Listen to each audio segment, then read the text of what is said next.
আসসালামু আলাইকুম গাইস, কেমন আছেন সবাই? Welcome to my page sellers mind. Sellers mind পেজের নতুন একটি ভিডিও আপনাদেরকে স্বাগতম। আমি আছি শেখ তাজ মাহমুদ।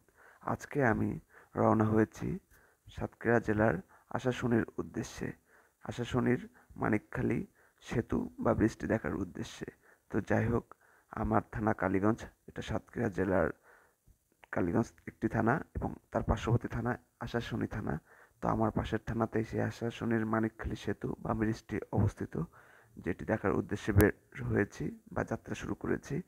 আমার দুই পাশ দিয়ে দেখতে পাচ্ছেন বিস্তীর্ণ গ্রাম্য প্রকৃতি এবং চিংড়ির ঘের, যেটি সাতক্ষীরা জেলা এবং বাগেরহাট জেলাতে অনেক বেশি দেখতে পাওয়া যায়।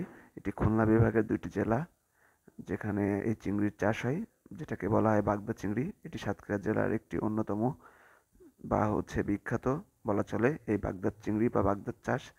এটি অন্য জেলাতে খুব কম দেখা যায়। এই সাতক্ষীরার এবং বাগেরহাট, খুলনার এই দুটি অঞ্চলে এটি একটু বেশি দেখা যায়। তো এটির একটি সমস্যা হচ্ছে যে পানি লবণাক্ত বা লবণ পানিতে বাগদার চাষটি করা হয়। যাই হোক, তো আজকে আপনাদেরকে দেখাবো মানিকখালী সেতু বা মানিকখালী ব্রিজটি। সেটি এর পরবর্তীতে ভিডিওতে ইনশাল্লাহ দেখানো হবে ব্রিজের উপর থেকে।